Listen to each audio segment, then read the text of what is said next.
शोषणं पापपङ्कस्य शोषणं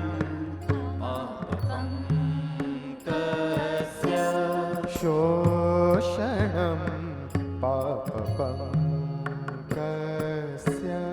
शोषणं पापपङ्कस्य दीपनं ज्ञानतेजसः दीपनं ज्ञानतेजसः गुरोः पादोदकं सम्यक् गुरोः पादोदकं सम्यक् गुरोः पादोदकं सम्यक् गुरोः पादोदकं सम्यक् संसारार्णवतारकं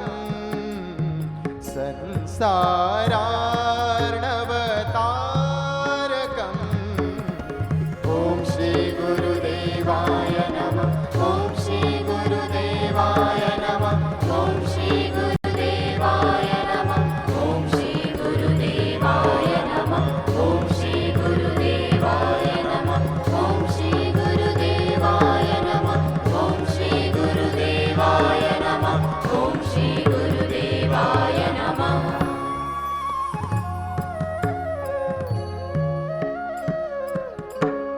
ना सुखं वेदशास्त्रेषु ना सुखं वेदशास्त्रेषु ना सुखं वेदशास्त्रेषु ना सुखं वेदशास्त्रेषु ना सुखं मन्त्रयन्त्रके ना सुखं मन्त्रयन्त्रके गुरोः प्रसादादन्यत्र गुरोः प्रसादादन्यत्र गुरोः प्रसादादन्यत्र गुरोः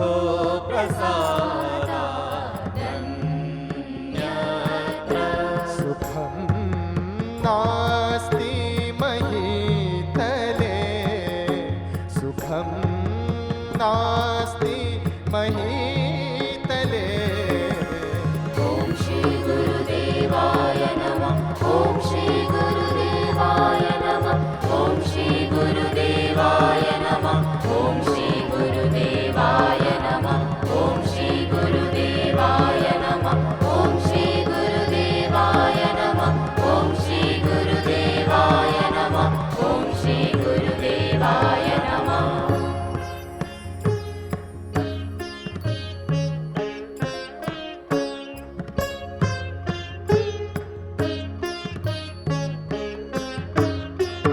त्वं पिता त्वं च मे माता त्वं पिता त्वं च मे माता त्वं पिता त्वं च मे माता त्वं पिता त्वं च मे माता त्वं बन्धुस्त्वं च देवता त्वं बन्धुस्त्वं च देवता संसार प्रतिबोधार्थं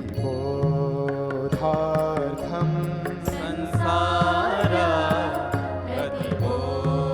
प्रतिबोधार्थं संसार प्रतिबोधार्थं संसार प्रतिबोधार्थं तस्मै श्री गुरवे नमः तस्मै श्री गुरवे नमः श्री गुरु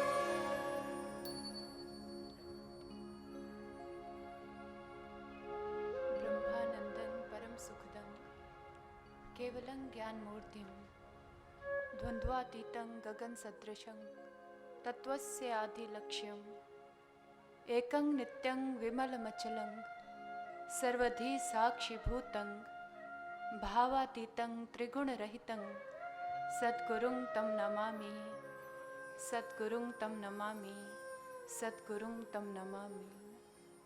जो ब्रह्म स्वरूप है, परम सुख देने वाले हैं, ज्ञान के साक्षात प्रतिरूप हैं, जो समस्त द्वंद्वों से रहित हैं, आकाश के सदृश सूक्ष्म व सर्वव्यापक है, तत्वमसी आदि महाकाव्यों के लक्ष्य को सिद्ध करने वाले एक हैं, नित्य हैं, मल रहित है, सभी बुद्धियों के साक्षी भाव से परे हैं, तीनों गुणों से जो रहित हैं, उन गुरुदेव को मैं बारंबार नमन करती हूँ, बारंबार नमन करती हूँ, बारंबार नमन करती हूँ। बोलिए परम पूजनीय, परम वंदनीय, परम श्रद्धेय गुरुदेव सर श्री आशुतोष महाराज जी की जय, सच्चे दरबार की जय।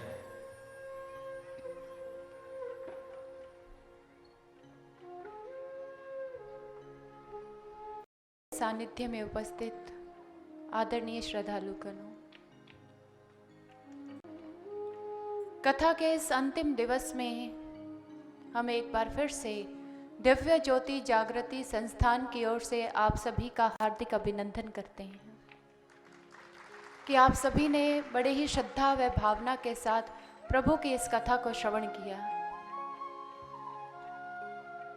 भगवत प्रेमियों, गुरुदेव सर श्री आशुतोष महाराज जी की महती अनुकंपा से, उनकी सुप्रेरणाओं के द्वारा आपने श्रीमद् भागवत महापुराण की कथा को आध्यात्मिक रहस्यों सहित श्रवण किया और पंडाल में ऐसे असंख्य श्रद्धालुगण हैं जिन्होंने गुरुदेव सर श्री आशुतोष महाराज जी की कृपा से अपने घट के अंदर उस परमात्मा का दीदार भी किया, दर्शन भी किया। और हमें यह सुनने को आया है कि उन भक्तों ने ये कहा कि हम गुरुदेव सर श्री आशुतोष महाराज जी का कोटि कोटि धन्यवाद करते हैं, उनका आभार प्रकट करते हैं कि उन्होंने हमारे क्षेत्र में इस कथा का आयोजन करवाया।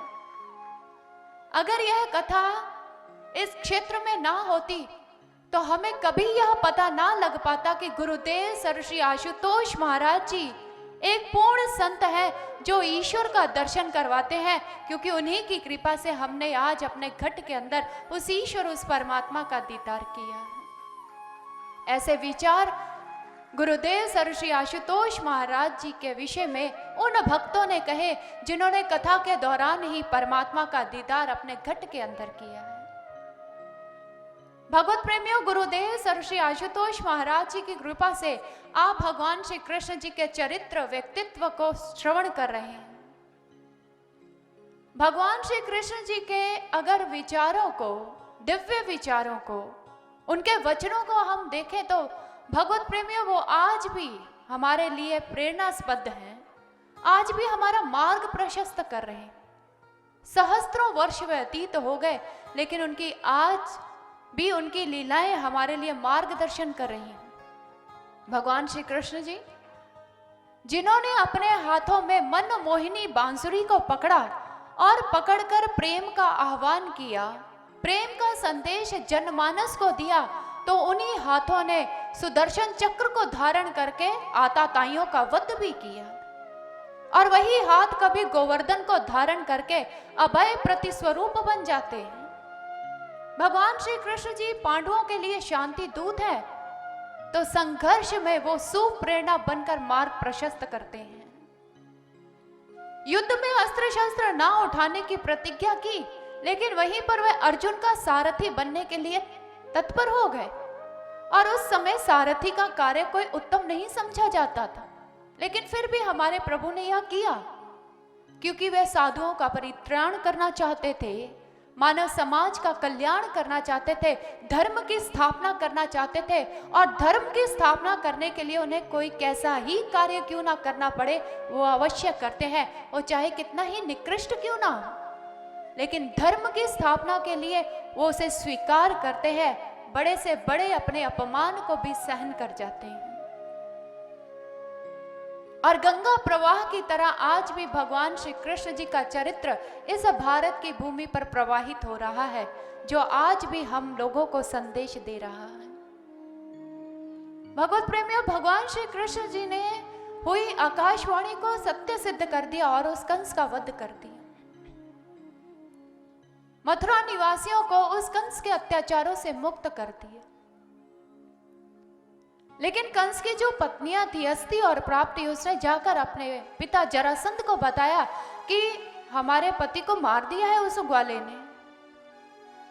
और उस समय जरासंध मथुरा के ऊपर आक्रमण करता है। भगवान श्री कृष्ण जी व दाऊ भैया उसकी सेना का सामना करते हैं, उसकी सेना का संहार करते हैं और जरासंध को छोड़ देते हैं। जरासंध ने कोई 2-3 बार मथुरा के ऊपर आक्रमण नहीं किया, उसने पूरा 17 बार मथुरा के ऊपर आक्रमण किया, लेकिन हर बार प्रभु ने उसकी सेना का संहार किया और उसको जीवित छोड़ दिया। दाऊ ने कहा, कन्हैया मुझे तुम्हारी ये लीला समझ नहीं आ रही है, तुम हर बार उसकी सेना का संहार कर देते हो लेकिन उसे जीवित क्यों छोड़ देते हो? प्रभु ने हंसते हुए कहा, दाऊ भैया वो मेरी लीला में बहुत सहयोग दे रहा है।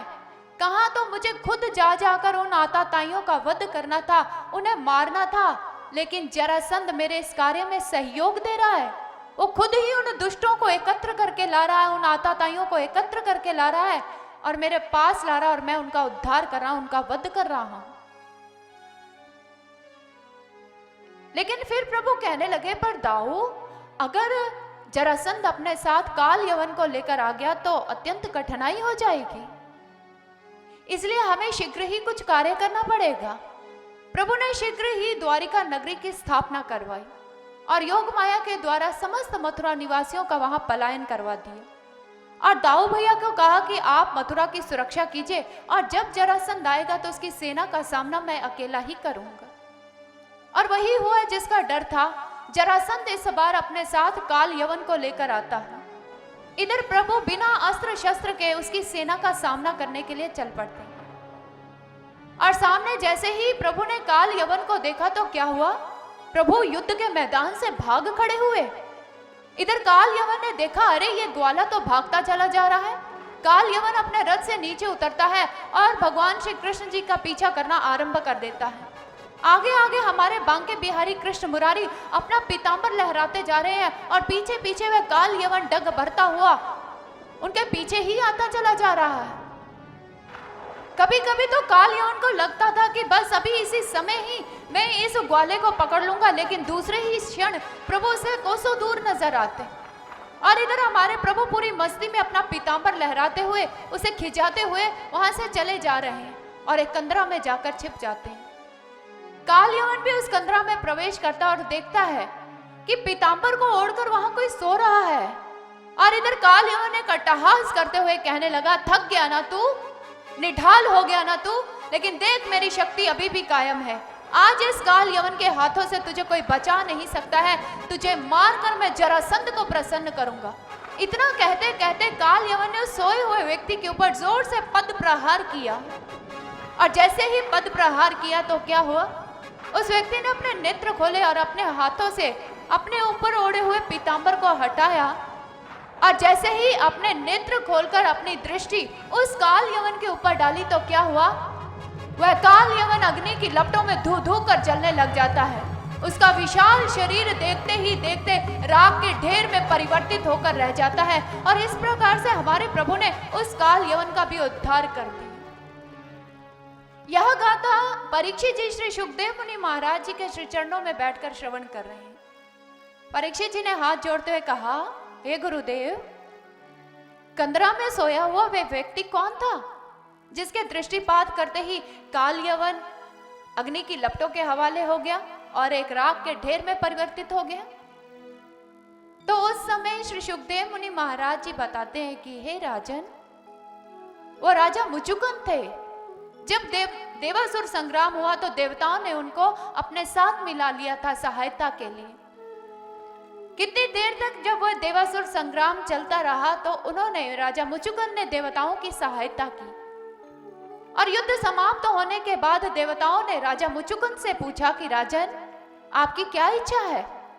आप जो भी वरदान मांगना चाहते हैं मांग लीजिए, हम आपकी इच्छा को पूर्ण करेंगे। तो उस समय मुचुकुंद कहने लगा कि हे देवगणों, मुझे वापस अपने घर जाना है। तो देवराज इंद्र कहने लगे, क्षमा कीजिएगा राजन, आप स्वर्गलोक में हैं और इस समय पृथ्वी पर तो कितने ही युग व्यतीत हो चुके हैं, आपके तो वंशों के वंश समाप्त हो चुके हैं, इसलिए आप हमसे यह मत मांगिए। इसके अतिरिक्त जो कुछ मांगेंगे हम आपकी उस इच्छा को पूर्ण करेंगे। उस समय मुचुकुंद ने कहा, तो ठीक है, मैं युद्ध करते करते अत्यंत क्लांत हो चुका हूं, मैं विश्राम करना चाहता हूं।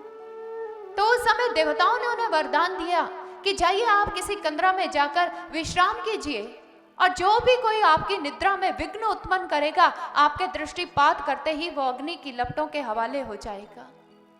श्री सुखदेव मुनि महाराज जी राजा परीक्षित जी को बताते हैं, हे राजन, भगवान श्री कृष्ण जी अंतर्यामी थे और जानते थे कि इस काल यवन का उद्धार कैसे करना है, इसलिए वो उसको उस कंदरा में लेकर गए ताकि मुचुकुंद की दृष्टि पड़ते ही काल यवन का उद्धार हो जाए। और इस प्रकार से हमारे प्रभु ने उस काल यवन का भी उद्धार कर दिया और भगवान श्री कृष्ण जी वहां से लौट आते हैं। दाऊ भैया भी साथ है, लेकिन जैसे ही जरासंध को पता चला कि वो भी जीवित है, जरासंध उनका पीछा करता है। इधर हमारे प्रभु प्रवर्षण पर्वत के ऊपर चढ़ जाते हैं। जैसे ही वो प्रवर्षण पर्वत के ऊपर चढ़े तो इधर जरासंध ने पूरे पहाड़ को आग लगवा दी और यह सोच बैठा कि वह दाऊ और कृष्ण इस अग्नि में जलकर मर चुके हैं, लेकिन हमारे प्रभु वहां से द्वारिका पहुंच चुके थे। आध्यात्मिक रहस्यों से परिपूर्ण यह गाथा श्री सुखदेव मुनि महाराज जी ने राजा परीक्षित जी को सुनाई। ये जरासंध कौन है और काल यवन कौन है? जरा का भाव होता है बुढ़ापा, संत का भाव होता है युक्त, बुढ़ापे से युक्त। काल का भाव होता है मृत्यु और यवन का भाव होता है वेग।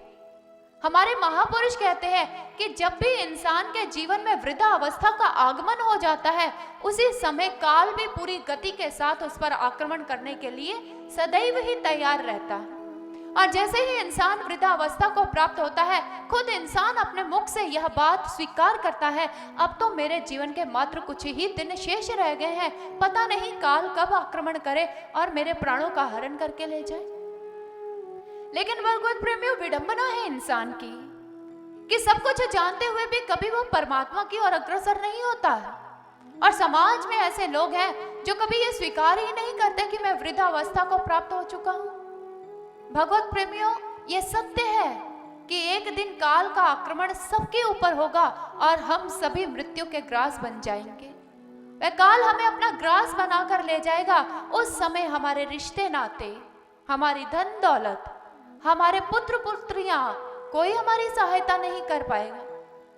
अगर आप अपना सारा दौलत देकर भी कुछ श्वासें खरीदना चाहें तो डॉक्टर आपको श्वासें प्रदान नहीं कर पाएगा।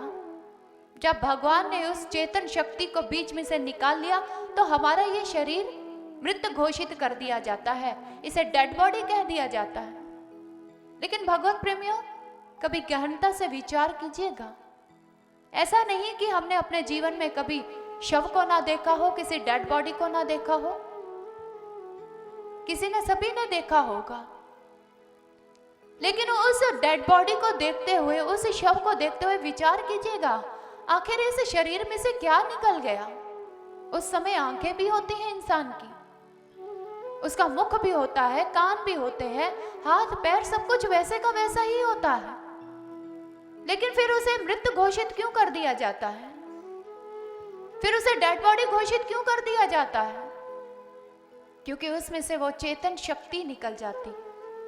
हम कहते हैं हमारे ये कान सुनते हैं, हम कहते हैं हमारी ये आंखें देख रही हैं, हम कहते हैं हमारे ये प्राण चल रहे हैं, तो हम जीवित हैं। नहीं भगवत प्रेमियों, यत् प्राणेन प्रणयति येन प्राणः प्रणयते तदेव ब्रह्म त्वं विधिनेदं यदिदम् उपासते। यत् चक्षुषा न पश्यति येन चक्षुंषि पश्यति तदेव ब्रह्म त्वं विधिनेदं यदिदम् उपासते। यत् श्रोतेन शृणोति येन श्रोतमिदं श्रुतं तदेव ब्रह्म त्वं विधिनेदं यदिदम् उपासते।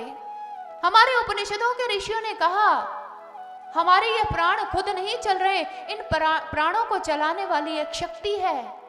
ये आंखें खुद नहीं देख रही हैं, इन आंखों के पीछे एक शक्ति है जिसके द्वारा हम देख रहे हैं। हमारे ये कान खुद श्रवण नहीं करे, इन कानों को सुनाने वाली एक शक्ति है जिसके कारण हम श्रवण कर रहे हैं। और जैसे ही वो शक्ति शरीर से निकलती है, इंसान मृत घोषित कर दिया जाता है।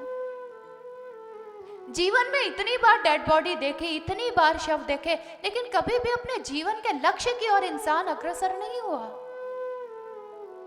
सिद्धार्थ जी, जिनके विषय में ये भविष्यवाणी हुई थी कि अगर इन्हें जीवन के सत्य के बारे में पता चल गया तो ये बहुत बड़े संत बन जाएंगे, लेकिन अगर ये जीवन की वास्तविकता से परिचित ना हो पाए तो एक चक्रवर्ती सम्राट बनेंगे। और उनके पिता चाहते थे कि मेरा पुत्र एक सम्राट बने, एक चक्रवर्ती सम्राट, इसलिए उन्होंने ऋतुओं के अनुसार अलग अलग स्थान पर उनके लिए महल बना रखे थे। उनके उठने से पहले ही मुरझाए हुए फूलों और सूखे पत्तों को उठा लिया जाता था ताकि सिद्धार्थ जीवन के बारे में कोई प्रश्न न करे। उनके महलों में जो युवा दासियां थी, दास थे, उनको नियुक्त किया जाता था। कोई भी वृद्ध उनके सामने नहीं पहुंचाया जाता था। लेकिन एक दिन जब सिद्धार्थ जी अपने सारथी के साथ नगर भ्रमण करने के लिए निकले तो वो एक झुके हुए, कमर से झुके हुए वृद्ध व्यक्ति को देखते हैं। उस समय सिद्धार्थ जी ने पूछा, सारथी, ये विचित्र सी वस्तु क्या है? हमने आज से पहले ऐसे विचित्र वस्तु कभी नहीं देखी। सारथी ने कहा, महाराज, हे राजकुमार, ये कोई विचित्र वस्तु नहीं है, ये मनुष्य है और ये वृद्धावस्था को प्राप्त हो चुका है। सिद्धार्थ जी हतप्रभ रह गए, ये इंसान है, ये मनुष्य है। सारथी से कहने लगे, सारथी, क्या मेरे जीवन में भी यह अवस्था आएगी? क्या मैं भी इस वृद्धावस्था को प्राप्त होऊंगा? सारथी ने कहा, जी राजकुमार, बचपन के बाद जवानी आती है, जवानी के बाद बुढ़ापा आता है। अभी यह बातें कर ही रहे थे कि आगे से उन्होंने एक शव यात्रा को देखा। 4 लोगों ने अर्थी को अपने कंधों पर उठा रखा है। सिद्धार्थ जी ने फिर पूछा, सारथी, ये किसको उठाकर लेकर जा रहे हैं? ये कौन है? ये इसको इस प्रकार से क्यों उठाकर चल रहे हैं? सारथी ने कहा, राजकुमार, अभी अभी जो आपने वृद्ध व्यक्ति को देखा, ये जीवन की अंतिम अवस्था है और इसके बाद इंसान की यही गति होती है। वो मृत्यु को प्राप्त हो जाता है, वो खत्म हो जाता है। फिर लोग उसे उठाकर शमशान घाट में लेकर जाते हैं और अग्नि की भेंट कर देते हैं। सिद्धार्थ जी एकदम सोच में पड़ गए, क्या मेरे यौवन के इस फूल को भी मृत्यु की वेदी के ऊपर कुर्बान होना पड़ेगा? उसने सारथी से पूछा, सारथी, क्या इसे जीवन का वास्तविक सत्य भी है? सारथी ने कहा, हाँ, जीवन का वास्तविक सत्य है और जो उसे प्राप्त कर लेते हैं उन्हें मृत्यु का भय सताता नहीं है। और उस समय सिद्धार्थ जी ने संकल्प किया, मैं अपने जीवन को यूं ही बर्बाद नहीं होने दूंगा, मैं जीवन के वास्तविक लक्ष्य को प्रपन्न करके रहूंगा, मैं मृत्यु पर विजय प्राप्त करके ही रहूंगा। और सिद्धार्थ जी ने पहली बार ही अपने जीवन में शव यात्रा देखी, लेकिन देखते ही अपने लक्ष्य की ओर अग्रसर हो गए। राजमहलों का परित्याग कर दिया और सत्य की खोज में निकल पड़े। और सिद्धार्थ जी ने उस बौद्धिक तत्व को प्राप्त किया, अपने घट के अंदर उस तत्व का दर्शन किया और वही सिद्धार्थ जी फिर महात्मा बुद्ध जी बन गए। भगवत प्रेमियों, अपने जीवन के लक्ष्य को महात्मा बुद्ध जी ने प्रपन्न कर लिया और उनके जीवन की यह घटना हमें भी संदेश दे रही है कि हमें भी अपने जीवन के लक्ष्य के प्रति सदैव ही सजग रहना चाहिए। हमें भी उस ईश्वर, उस परमात्मा का दर्शन करना चाहिए, क्योंकि जो इस संसार में आया है उसको एक दिन इस संसार से जाना ही पड़ेगा। क्योंकि हमारे महापुरुष कहते हैं, ये संसार एक सराय की तरह है। जिस प्रकार से मुसाफिर सराय में कुछ देर के लिए ठहरता है, विश्राम करता है और पुनः अपने गंतव्य की ओर अग्रसर हो जाता है, उसी प्रकार से ये संसार भी एक सराय है और इंसान यहाँ पर मुसाफिर बनकर आया है अपने जीवन के लक्ष्य को प्रपन्न करने के लिए। और जब इंसान अपने जीवन के लक्ष्य को प्रपन्न करता है, वो फिर अपने आगे लक्ष्य की ओर अग्रसर हो जाता है। क्योंकि भगवत प्रेमियों, हम यहाँ के निवासी नहीं हैं, हम वासी उस देश के जहां पार ब्रह्म का खेल, दिया जले अगम का बिन बाती बिन तेल। हम इस संसार के वासी नहीं, उस उत्तम लोक के वासी हैं जहां पर प्रभु का प्रकाश हो रहा है इस भ्रिकुटी के मध्य। और उसका दर्शन करके ही इंसान अपने जीवन के लक्ष्य को सफल कर सकता है और इस संसार रूपी सराय से आगे की ओर अग्रसर हो सकता है। इसलिए भगवत प्रेमियों, अपने जीवन में उस ईश्वर, उस परमात्मा का दर्शन कीजिए। काल का आक्रमण हमारे ऊपर हो उससे पहले ही अपने प्रभु का दर्शन अपने घट के अंदर कर अपने जीवन को सार्थक कर लीजिए। यह जरासंध और काल यवन का प्रसंग हमें इसी ओर इंगित कर रहा है। तो आइए विचारों के साथ साथ ऐसे ही भावों को भजन के माध्यम से भी श्रवण करते हैं। श्वास एक रोज हवाओं में ठहर जाएगी, तेरी मिट्टी कभी मिट्टी में उतर जाएगी।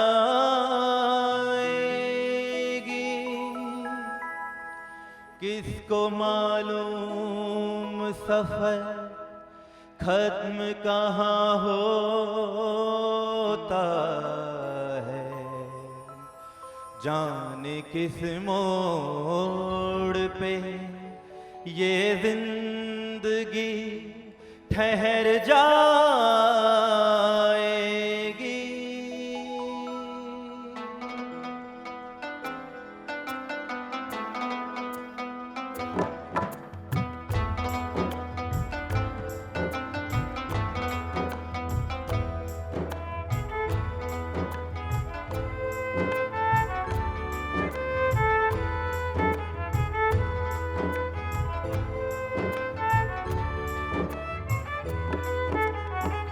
चला चल मुसाफिर ये जग है सराय, चला चल मुसाफिर ये जग है सराय। चला चल मुसाफिर ये जग है सराय, चला चल मुसाफिर ये जग है सराय। सराय में काहे को डेरा जमाए, सराय में काहे को डेरा जमाए।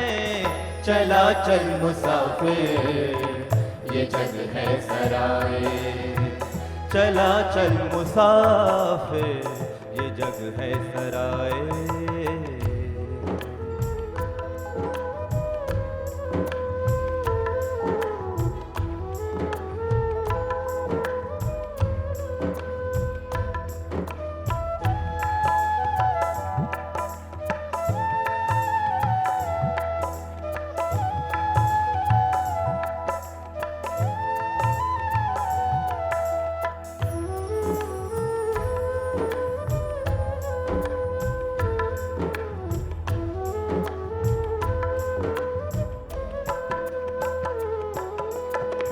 यहाँ आज आए पड़े कल को जाना, यहाँ आके लाखों हुए हैं रवाना।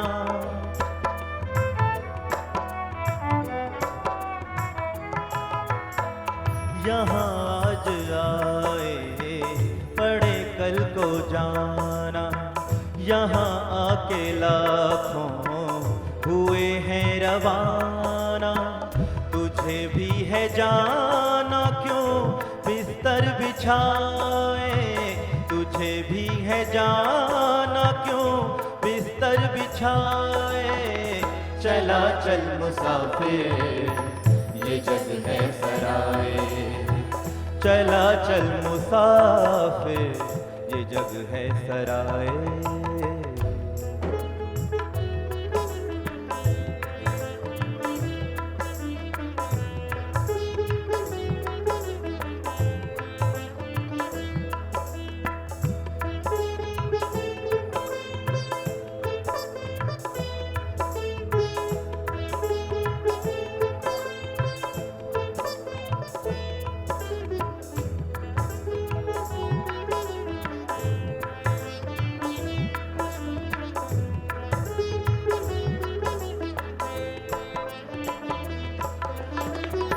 इन झूठे रिश्तों में खोया हुआ है, जरा खोल आँखें, क्यों सोया हुआ है।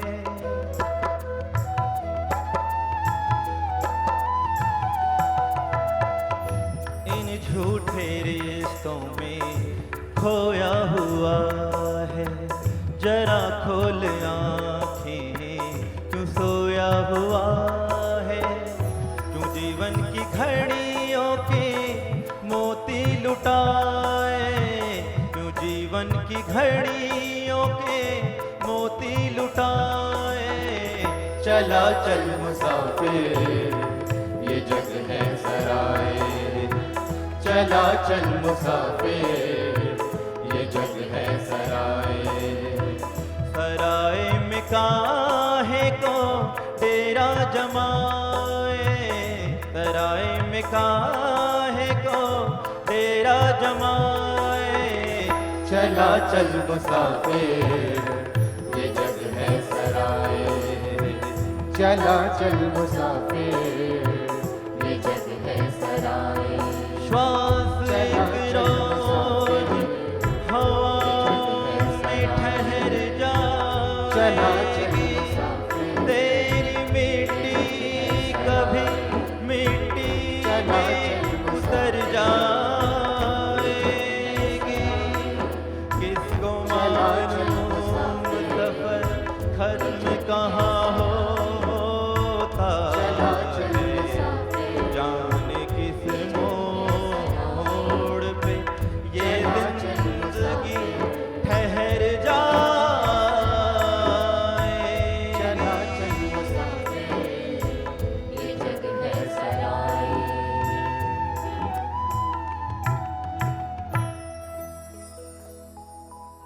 इसलिए भगवत प्रेमियों, काल का आक्रमण हमारे ऊपर हो उससे पहले पहले इंसान को अपने लक्ष्य को भाव उस परमात्मा का दर्शन अपने घट के अंदर कर लेना चाहिए, ताकि हम अपने जीवन को सार्थक करके उस प्रभु के दरबार में जाकर उपस्थित हों। और आगे इसी ही श्रीमद् भागवत महापुराण के 53वें अध्याय में वर्णन आता है कि विदर्भ देश के राजा थे जिनका नाम था भीष्मक जी। उनके 5 पुत्र थे। सबसे बड़े पुत्र का नाम था रुक्मी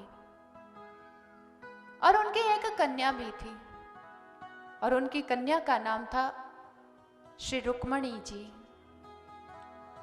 राजा भीष्मक के साम्राज्य में उनके महल में यात्री गणों का आना जाना लगा ही रहता था। संत महापुरुष भी आते जाते रहते थे और जो भी वहां आता वह भगवान श्री कृष्ण जी की लीलाओं का वर्णन अवश्य करता, उनकी महिमा का गायन अवश्य करता। और रुक्मणी जी सदैव प्रभु की लीलाओं को श्रवण किया करती थी, उनकी महिमा को श्रवण किया करती थी। और जैसे जैसे रुक्मणी जी प्रभु की महिमा को श्रवण करती गई, वैसे वैसे रुक्मणी जी प्रभु की होती चली गई। और एक स्थिति रुक्मणी जी की यह आई कि उन्होंने अपना हृदय रूपी पुष्प अपने प्रभु के चरणों में समर्पित कर दिया और निरंतर अंतःकरण से द्वारिकाधीश के आगे एक ही प्रार्थना निकलती, हे द्वारिकाधीश, हमने अपना हृदय रूपी पुष्प आपके श्री चरणों में अर्पित कर दिया है, अब मेरे जीवन के आप ही स्वामी हैं। यह रुक्मणी आपके अतिरिक्त अन्य किसी की कल्पना नहीं कर सकती है।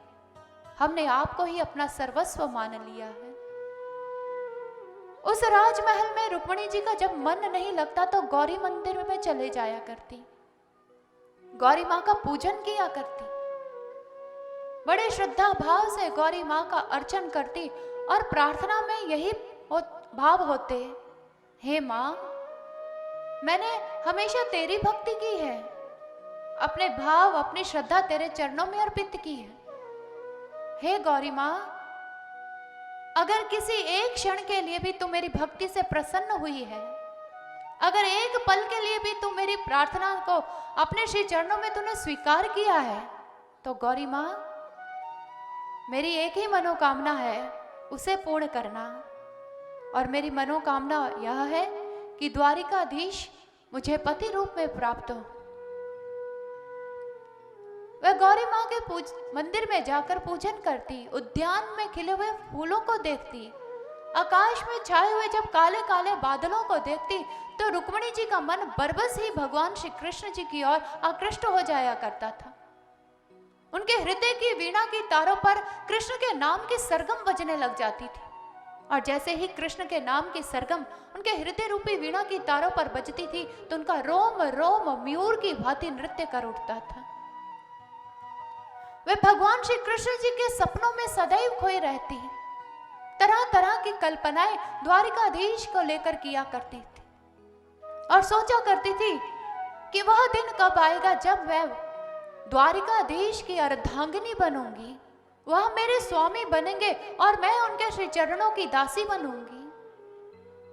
इधर दासियां जब भी रुक्मिणी जी का श्रृंगार करने के लिए उन्हें दर्पण के समक्ष बिठाती तो रुक्मिणी एकटक अपने रूप को निहारा करती थी।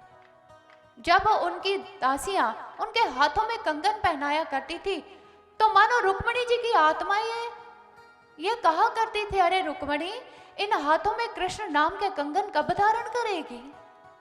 जब सखियां उनके गले में कंठहार डालती तो रुक्मिणी जी की आत्मा फिर कहती, कब ये गला उनके नाम के मंगल सूत्र से सुशोभित होगा। जब सखियां उनके हाथों में मेहंदी रचाती, उनकी दासियां उनके हाथों में मेहंदी रचाती तो फिर एक ही भाव उठता, कब मेरे इन हाथों पर कृष्ण नाम की मेहंदी लगेगी, कब मैं अपने जीवन में संपूर्ण श्रृंगार उनके नाम का करूंगी, कब ये मेरी मांग उनके नाम से मंडित होगी। रुक्मिणी जी कल्पनाओं के सागर में हिलोरे लेती रहती थी और निरंतर अंतःकरण से एक पुकार उठती रहती थी। लेकिन जहां रुक्मिणी जी के भाव भगवान श्री कृष्ण जी को समर्पित थे, वहीं पर रुक्मिणी जी का भाई रुक्मी, जो यह चाहता था कि मेरी बहन रुक्मिणी का विवाह शिशुपाल के साथ हो, लेकिन रुक्मिणी जी के साथ साथ रुक्मिणी जी के पिताश्री भी यही चाहते थे कि उनकी पुत्री का विवाह द्वारिकाधीश के साथ हो, लेकिन उनका बड़ा पुत्र इस बात को स्वीकार नहीं कर रहा था और वह हर संभव प्रयास कर रहा था कि किसी तरह से मेरी बहन रुक्मिणी का जो रिश्ता है वो शिशुपाल के साथ तय हो जाए। और रुक्मी अपने प्रयासों में सफल भी हो गया। उन्होंने अपनी बहन रुक्मिणी का रिश्ता शिशुपाल के साथ तय कर दिया। लेकिन जैसे ही यह समाचार रुक्मिणी जी को कर्ण गोचर होता है तो रुक्मिणी जी को ऐसा लगा मानो उनके शरीर में से किसी ने प्राणों को निकाल लिया हो। वो अत्यंत विवल हो उठी, नेत्रों से अविरल अश्रु धारा प्रवाहित हो उठी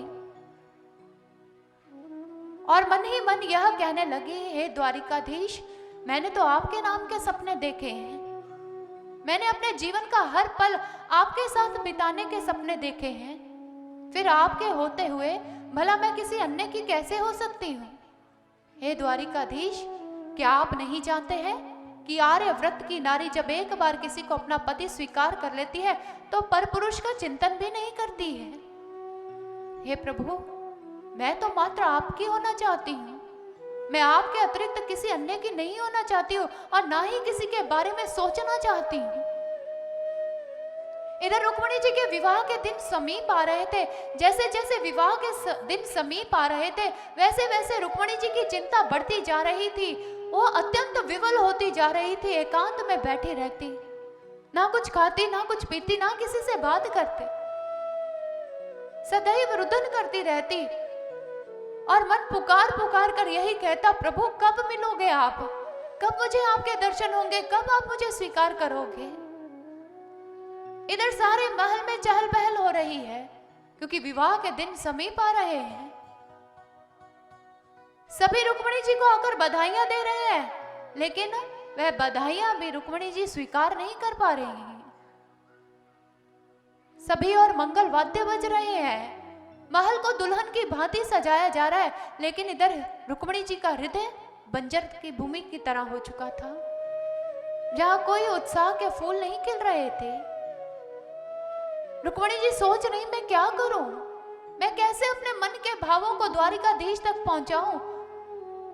फिर रुक्मिणी जी ने एक संकल्प किया, मैं अवश्य द्वारिकाधीश के नाम पर एक पत्र लिखूंगी। और रुक्मिणी जी ने एक पत्र अपने प्रभु के नाम लिखा अपने मन के जितने भी भाव थे, जितने भी सपने उन्होंने द्वारिकाधीश के साथ लगा रखे थे, जितनी कल्पनाएं उन्होंने द्वारिकाधीश के साथ देखी थी, वो सारे के सारे भाव, उन भावों को शब्दों का रूप देकर रुक्मिणी जी ने एक पत्र लिख दिया और अपने विश्वास पात्र ब्राह्मण को बुलाया और वह पत्र उन ब्राह्मण देव को देते हुए कहा, हे विप्रवर, मेरा ये पत्र शीघ्र अति शीघ्र द्वारिकाधीश को पहुंचा दीजिए और उन्हें कहिएगा कि अगर उन्होंने मुझे आकर स्वीकार नहीं किया तो रुक्मिणी अपने प्राणों का परित्याग कर देगी, क्योंकि मेरे जीवन के सर्वस्व मात्र द्वारिकाधीश ही है। उस ब्राह्मण देव ने भी उस पत्र को लिया और द्रुत गति के साथ वो विदर्भ द्वारिका की ओर प्रस्थान कर जाता है।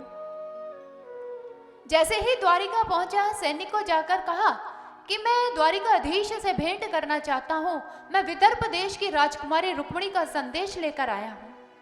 सैनिक ने जाकर भगवान श्री कृष्ण जी को यह संदेश दे दिया। प्रभु ने कहा कि हे द्वारपाल, जाओ उन विप्रवर को आदर सहित अतिथि कक्ष में ले आओ। ब्राह्मण देव अतिथि कक्ष में आते हैं, इधर भगवान श्री कृष्ण जी भी पहुंच जाते हैं। उनका आदर व सम्मान किया और हाथ जोड़ते हुए प्रभु ने कहा, कहिए विप्रवर, हम आपकी क्या सहायता कर सकते हैं। उसी समय उन ब्राह्मण देव ने वह पत्र भगवान श्री कृष्ण जी को दे दिया और कहा कि यह विदर्भ देश की राजकुमारी रुक्मिणी ने आपके नाम पत्र लिखा है। हे द्वारिकाधीश, बिना किसी विलंब के आप इस पत्र को शीघ्र पढ़ लीजिए। और हमारे प्रभु ने पीत वस्त्र में लिपटे हुए उस पत्र को खोला और जैसे ही खोलकर उसे पढ़ना आरंभ किया तो प्रभु के मुखमंडल पर एक सीमित मुस्कान बिखर जाती है, क्योंकि उस पत्र में रुक्मिणी जी ने अपने भावों को शब्दों का रूप देकर किस प्रकार से लिखा। आइए रुक्मिणी जी के उन भावों को हम भी श्रवण करते हैं। श्रुत्वा गुणान् भुवन सुंदर, श्रुत्वा गुणान् भुवन सुंदर, श्रुत्वा गुणान् भुवन सुंदर, श्रुत्वा गुणान् भुवन सुंदर, शृण्वतां ते निर्विषये कर्ण विवरे हरितो तापम्, रूपं दृशां दृशीमितां, रूपं दृशां दृशीमितां, खिलार्थलाभं त्वयच्युता, विशति चित्तमपात्रपं मे, श्रुत्वा गुणान् भुवन सुंदर, श्रुत्वा गुणान् भुवन सुंदर। रुक्मिणी जी ने लिखा, जब पड़ जाए कर्णों में यशोगान तुम्हारा, तब हर लेता है सब दुख संताप मेरा। करूं नैन झरोखों से तेरा दीदार माधव, हो जाए तन मन शीतल है अरमान यादव। मन उड़ चला है मेरा तज लोक लाज सारी, अगर ना आए भगवन हो जाएगा जीवन भारी, अगर ना आए भगवन हो जाएगा जीवन भारी।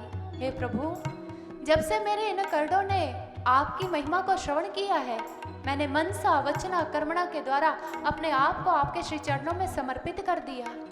हे प्रभु, आपको पाने के लिए मैं हर मर्यादा को तोड़ने के लिए तैयार हूँ, क्योंकि मैं आपके श्री चरणों की दासी बनना चाहती हूँ। हे प्रभु, अगर आप मुझे जीवन में नहीं मिले तो मेरा यह जीवन भारी हो जाएगा। प्रभु, मेरा यह जीवन भारी हो जाएगा, मुझे आकर स्वीकार कीजिए प्रभु, मुझे आकर स्वीकार कीजिए। और रुक्मिणी जी आगे क्या कहती हैं, आइए श्रवण करते हैं। कात्वा मुकुंद महते कुलशील रूप, वेद्यावयो द्रवीण धाम भीरात्मतुल्यं, धीरापतिं कुलवती नावृणीत कन्या, काले नृसिंह नरलोकमनो, आभिरामं श्रुत्वा गुणान् भुवन सुंदर, श्रुत्वा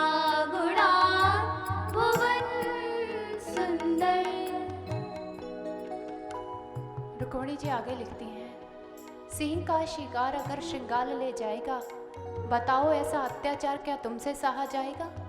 कौन होगा आप सा गुणशील धीर वीर, स्वीकार करो वरमाला हर लो मेरी पीड़। मेरी धड़कन तुम्हें पुकारे अब लो खबर हमारी, अगर ना आए भगवन हो जाएगा जीवन भारी, अगर ना आए भगवन हो जाएगा जीवन भारी। हे प्रभु, आप जैसे सिंह के होते हुए कोई आपका शिकार श्रृंगार लेकर चला जाए तो क्या आप जैसे सिंह को शोभा देगा? हे प्रभु, आर्यव्रत की ऐसी कौन सी बाला होगी जो आपके गले में वरमाला नहीं डालना चाहती है? प्रभु, मेरे दिल की हर धड़कन मात्र आप ही का नाम ले रही है, आप ही को पुकार रही है। इसलिए हे द्वारिकाधीश, मेरी वरमाला को आकर स्वीकार कर लीजिए प्रभु, मेरी वरमाला को आकर स्वीकार कीजिए, अन्यथा मेरा जीवन भारी हो जाएगा प्रभु, मेरा जीवन भारी हो जाएगा। और रुक्मणी जी आगे क्या कहती हैं, आइए श्रवण करते हैं।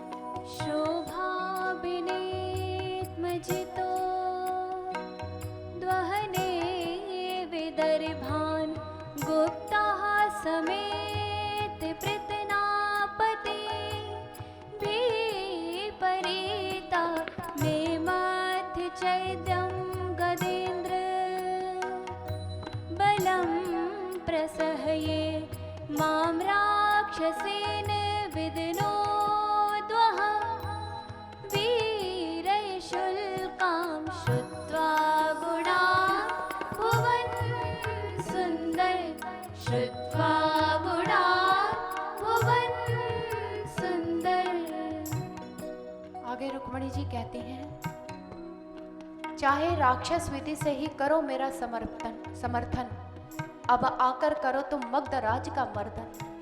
बन अर्धांगिनी रहूं तुम्हारी, चाहे कुछ भी कहे जमाना। हे प्रभु, चाहे आपको राक्षस विधि क्यों ना अपनानी पड़े, आकर मुझे स्वीकार कीजिए, लेकिन आपके होते हुए मैं मगधराज की नहीं होना चाहती हूँ। हे प्रभु, मैं आपके चरणों की दासी हूँ, मुझे आकर स्वीकार कर लीजिए। हे प्रभु, अगर आप नहीं आए तो मैं अनशन व्रत धारण कर अपने प्राणों का परित्याग कर दूंगी। प्रभु, मेरी प्रार्थना को स्वीकार कीजिए। मैं विवाह वाले दिन गौरी माँ का पूजन करने के लिए जाऊंगी, आप वही आकर मुझे स्वीकार कर लीजिएगा। प्रभु, मेरी प्रार्थना को स्वीकार कीजिए, अन्यथा मैं अपने प्राणों का परित्याग कर दूंगी। प्रभु, मैं अपने प्राणों का परित्याग कर दूंगी। और वो क्या कहती हैं, आइए आगे श्रवण करते हैं। गुणा भुवन सुन्दर, श्रुत्वा गुणा भुवन सुन्दर, श्रुत्वा गुणा भुवन सुन्दर, श्रुत्वा गुणा भुवन सुन्दर। इधर रुक्मणी जी के समस्त भावों को हमारे प्रभु ने पढ़ा और उसी समय विप्रवर से कहने लगे, चलिए विप्रवर, शीघ्र चलिए, राजकुमारी रुक्मणी अत्यंत दुखी है, हमें उनके दुख का हरण करना है, आप शीघ्र हमारे साथ से चलिए। इधर ब्राह्मण देव अत्यंत प्रसन्न हुए, अरे द्वारिकाधीश ने तो रुक्मणी जी की प्रार्थना को स्वीकार कर लिया। भगवान श्री कृष्ण जी रथ पर आरूढ़ होते हैं, ब्राह्मण देव को अपने साथ बिठाते हैं। तभी दाऊ भैया आ गए और कहने लगे, अरे कन्हैया, ये अकेले कहाँ चल दिए? कन्हैया जी कहने लगे, दाऊ भैया, कोई अत्यंत दुखी है और वो मुझे सहायता के लिए पुकार रहा है। दाऊ ने कहा, तो ठीक है कन्हैया, मैं सेना लेकर आता हूँ, हम दोनों साथ चलते हैं। कन्हैया ने कहा, अरे दाऊ, जहां मैं सहायता के लिए जा रहा हूँ वहां किसी सेना की आवश्यकता नहीं है, वहां मात्र मेरी आवश्यकता है, इसलिए हमें जाने दीजिए, हमें पहले ही विलंब हो रहा है। इधर दाऊ ने कहा, अच्छा ठीक है, ऐसा करो तुम चलो, मैं बाद में सेना लेकर आता हूँ। और इधर हमारे प्रभु विदर्भ देश की ओर प्रस्थान कर जाते हैं, लेकिन उधर रुक्मणी जी का एक एक पल युगों के समान व्यतीत हो रहा है। मन के अंदर तरह तरह के भाव हिलोरे ले रहे हैं, कभी अच्छे भाव आ रहे हैं, कभी बुरे भाव आ रहे हैं। और एक समय रुक्मणी जी कहने लगी, अरे रुक्मणी, चकोर होकर चांद से प्रीत लगाई है, क्या चकोर को कभी चांद मिल पाता है? फिर रुक्मणी जी कहने लगी, कोई बात नहीं, जीते जी नहीं मिलूंगी तो मरने के बाद तो उस चांद को मैं पा ही लूंगी। और यही स्थिति होती है, जो प्रेम करते हैं, जो अपना सर्वस्व अपने प्रभु के चरणों में समर्पित कर देते हैं। रुक्मणी जी चकोर है है और चांद को पाना चाहती है, और ये कह रही है कि अगर जीते जी ना पाई तो मरने के बाद तो पा ही लूंगी। ऐसे ही एक चकोर थी। महात्मा जी उस एक नदी के किनारे आकर स्नान किया करते थे। वह चकोर जो रोज चांद को निहारा करती थी, वो महात्मा जी के पास गई और महात्मा जी के पास हाथ जोड़कर कहने लगी, महात्मा जी, मेरी आपके श्री चरणों में एक प्रार्थना है, कृपया उसे स्वीकार कीजिए। उस समय महात्मा जी ने कहा, कहो चकोर, क्या कहना चाहती हो? उन्होंने कहा, जब मैं मर जाऊं ना महात्मा जी, तो मेरे शरीर को दफनाइएगा नहीं, मेरे शरीर को यहाँ जला दीजिएगा। महात्मा जी ने कहा, ऐसा क्यों कह रही हो? मरने के बाद तो हर पक्षी को दफनाया ही जाता है, फिर तुम जलना क्यों चाहती हो? उस चकोर ने कहा, महात्मा जी, मुझे जला दीजिएगा और एक और कार्य कीजिएगा, जलने के बाद मेरी राख को इस नदी में प्रवाहित मत कीजिएगा। महात्मा जी ने कहा, क्यों? चकोर ने कहा, मेरे जीवन का लक्ष्य है चांद तक पहुंचना, अपने प्रियतम के पास पहुंचना, लेकिन मैं जानती हूं नहीं पहुंच सकती हूं। लेकिन हाँ, भोलेनाथ जी रोज यहाँ स्नान करने के लिए आते हैं और स्नान करने के बाद उन्हें एक चिता की भस्म चाहिए होती है। आप मेरी चिता को यहीं जला दीजिएगा, और जैसे ही भोलेनाथ जी स्नान करके बाहर निकलेंगे और वो जो मेरी भस्म को लेंगे, उस राख को अपने तन के ऊपर लगाएंगे, अपने माथे के ऊपर लगाएंगे, तो भोलेनाथ के सिर के ऊपर जो चांद है वो मेरा प्रीतम है और मेरी राख उस तक पहुंच जाएगी। जीते जी तो नहीं मिलूंगी, मरने के बाद तो मैं उसे ही पा ही लूंगी। और यही भाव रुक्मिणी जी के हैं। वो कह रही है, प्रभु तो क्या हुआ अगर जीते जी ये चकोर आप चांद रूपी आप द्वारिकाधीश को नहीं पा पाई? मेरा संकल्प है इस जीवन में तो मैं आपके अतिरिक्त किसी की नहीं होंगी प्रभु, और मरने के बाद मैं आपको पा ही लूंगी। फिर रुक्मिणी जी कहने लगी, नहीं नहीं, अरे मैंने सुना वो सभी के भावों को स्वीकार करते हैं, सभी की प्रार्थनाओं को अपने श्री चरणों में स्थान देते हैं, मेरे अंदर के भावों को भी वो स्वीकार करेंगे, मेरी प्रार्थना को भी वो फलीभूत करेंगे। और रुक्मिणी जी अपने कक्ष में बैठकर कक्ष के झरोके से उस मार्ग को निहार रही है जिस मार्ग से उन ब्राह्मण देव ने आना है। और इधर विदर्भ देश के सम्राट राजा भीष्मक जी को जब यह पता चला कि भगवान द्वारिकाधीश उनकी नगरी में पधारे हैं, तो अत्यंत प्रसन्न होते हैं और वो यह सोचते हैं कि द्वारिकाधीश उनकी पुत्री के विवाह में सम्मिलित होने के लिए आए हैं और उनका स्वागत करने के लिए आगे बढ़ते हैं। और वहीं पर विदर्भ देश के जितने भी नागरिक थे अत्यंत प्रसन्न थे, प्रभु का दर्शन करके अपने नेत्रों को कृतार्थ कर रहे थे। और इधर ब्राह्मण देव भी रुक्मिणी जी के कक्ष में पहुंचते हैं, और इधर रुक्मिणी जी ने जैसे ही ब्राह्मण देव को देखा, मुखमंडल प्रसन्नता से खिला हुआ है। रुक्मिणी जी को समझने में देर न लगी कि मेरे प्रभु ने मेरी प्रार्थना को स्वीकार कर लिया है, लेकिन फिर भी उन्होंने कहा, अरे विप्रवर, शीघ्र कहिए ना, क्या द्वारिकाधीश ने मेरी प्रार्थना को स्वीकार किया? ब्राह्मण देव कहने लगे, हाँ राजकुमारी, हाँ, द्वारिकाधीश ने आपकी प्रार्थना को स्वीकार कर लिया है और वो विदर्भ देश पहुंच चुके हैं। वो मुझे अपने रथ पर बिठाकर यहाँ लेकर आए हैं। और रुक्मिणी जी ने जैसे ही यह श्रवण किया, उनका मन मयूर की भांति नृत्य कर उठता है। आज तो मानो उनकी झोली में जीवन की सारी खुशियां ही डल गई, अत्यंत प्रसन्न है। और इधर विवाह का दिन भी आया। रुक्मिणी जी को दुल्हन की भांति सजाया गया, लेकिन विवाह से पूर्व उन्हें गौरी माँ का पूजन करने के लिए गौरी मंदिर जाना था। सारी सखियां, सारी दासियां आज रुक्मिणी जी के साथ हैं। तभी उनका भाई रुक्मी आया और कहने लगा, रुक्मिणी, आज तुम्हारा विवाह है, इसलिए मैं सैनिकों को सुरक्षा के लिए तुम्हारे साथ भेज रहा हूं। इन सैनिकों की सुरक्षा में तुम गौरी माँ का पूजन करने के लिए जाओगे। और रुक्मिणी जी अपनी दासियों के साथ, अपनी सखियों के साथ चली जा रही है और सैनिकों का कड़ा पहरा भी उनके चारों ओर लगा हुआ।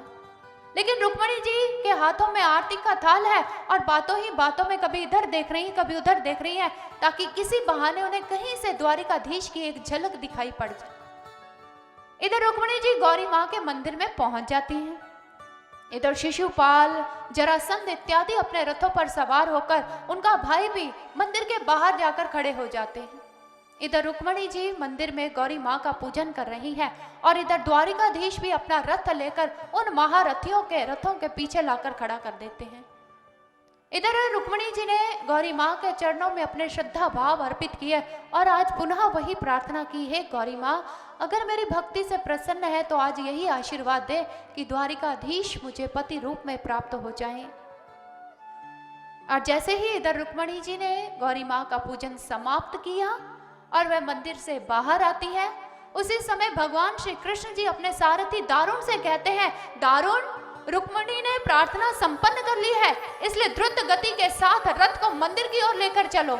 इधर सारथी दारुण ने द्रुत गति के साथ रथ को दौड़ाना आरंभ कर दिया और रथ द्रुत गति के साथ दौड़ता चला जा रहा है, दौड़ता चला जा रहा है। और इधर रुक्मिणी ने देखा, अरे ये तो पीतांबर लहरा रहा है, ये तो मेरे द्वारिकाधीश लग रहे हैं, ये तो मेरे प्रभु हैं। और इधर जैसे ही रथ मंदिर के समीप आकर रुका, इधर रुक्मिणी जी भी झट से मंदिर की सीढ़ियां उतरती हैं। प्रभु ने अपना हाथ रुक्मिणी जी की ओर बढ़ाया, इधर रुक्मिणी ने अपना हाथ प्रभु के हाथों में दिया और प्रभु ने झट से रुक्मिणी को अपने रथ पे बिठाया और उनको द्वारिका की ओर ले जाते हैं। तो बोलिए रुक्मिणी माधव की जय। इधर जैसे ही भगवान श्री कृष्ण जी रुक्मिणी को अपने रथ पर बिठाकर द्वारिका की ओर प्रस्थान करते हैं तो इधर सारे के सारे महारथी देखते ही रह जाते हैं। एकाएक यह क्या हो गया? तभी शिशुपाल कहने लगा, अरे वो ग्वाला मेरी भावी दुल्हन को उठाकर ले गया है। उसी समय रुक्मिणी जी का भाई रुक्मी ये प्रतिज्ञा करता है, अगर मैं अपनी बहन को उस ग्वाले के चंगुल से छुड़ाकर ना ला पाया तो मैं वापस कभी अपने राज्य नहीं लौटूंगा। अपने रथ पर आरूढ़ होकर वह भगवान श्री कृष्ण जी के रथ का पीछा करने लग जाता है। आगे आगे प्रभु का रथ है, पीछे पीछे रुक्मी अपने रथ को लेकर जा रहा है और एकदम से कहने लगे, अरे ओ ग्वाले, जिस प्रकार से कौवा होम की सामग्री लेकर उड़ जाता है उसी प्रकार से तू मेरी बहन का अपहरण करके ले जा रहा है, मैं तुझे जीवित नहीं छोड़ूंगा।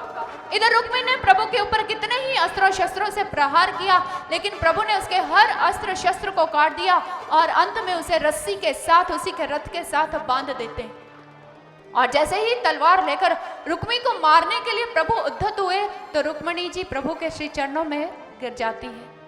क्षमा कीजिएगा प्रभु, क्षमा दान दीजिए, इसे छोड़ दीजिए, इसे मत मारिए। तभी दाऊ भी आ जाते हैं और कहने लगे, अरे कन्हैया छोड़ दो इसे। कहने लगा, नहीं भाई, इसने मुझ पर बहुत अस्त्रों शस्त्रों से प्रहार किया है, मैं इसे जीवित नहीं छोड़ूंगा। दाऊ ने कहा, कन्हैया मैं कह रहा हूं इसे छोड़ दो। कहने लगा, नहीं दाऊ, कहा ना कि नहीं छोड़ूंगा। दाऊ ने कहा, जानते हो ये कौन है? कहने लगा, हाँ ये महाराज भीष्म का बड़ा पुत्र रुक्मी है। कहने लगे, नहीं दाऊ कन्हैया, ये जो तुम्हारे साथ आई है इसका क्या लगता है? कृष्ण ने कहा, इसका भाई लगता है। तो दाऊ ने हंसते हुए कहा कि कान्हा, अगर इसका भाई है तो रिश्ते में ये तेरा क्या लगा? फिर क्या लगा भाई? जोर से बोलकर बताइए। रिश्ते नाते तो हम अच्छी तरह से समझते हैं ना, इसलिए प्रभु भी शर्मा गए और उन्होंने उसको छोड़ दिया।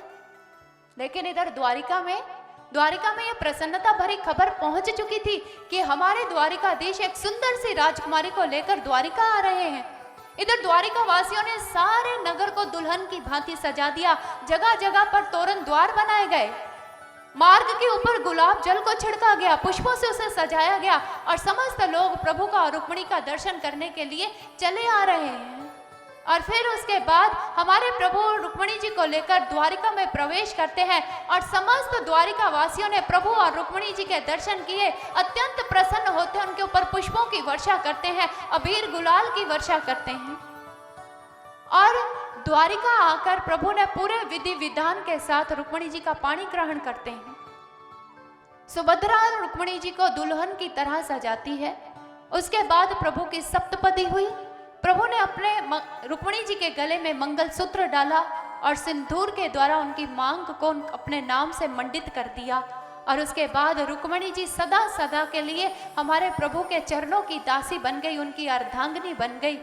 तो बोलिए रुक्मिणी माधव की जय, रुक्मिणी कृष्ण जी की जय। इधर जैसे ही दोनों का विवाह संपन्न हुआ, इधर वाद्य यंत्र बजने लग जाते हैं, ढोल नगाड़े बज रहे हैं, सभी झूम रहे हैं, प्रसन्न हो रहे हैं और भगवान श्री कृष्ण जी के माता पिता जी को बधाइयां दी जा रही हैं। इधर प्रभु भी प्रसन्न है, रुक्मिणी जी भी प्रसन्न है और समस्त द्वारिका वासी हमारे प्रभु के रुक्मिणी जी के दर्शन करके अपने नेत्रों को धन्य कर रहे हैं। और आइए इसी प्रसन्नता की खुशी में हम भी उनको बधाइयां देते हैं और उन द्वारिका वासियों की प्रसन्नता में जाकर हम भी सम्मिलित होते हैं और प्रभु के विवाह की बधाइयां गीत को गाते हैं। तो बोलिए बांके बिहारी लाल की जय रुक्मणी माधव की जय रुक्मणी कृष्ण जी की जय। हेलो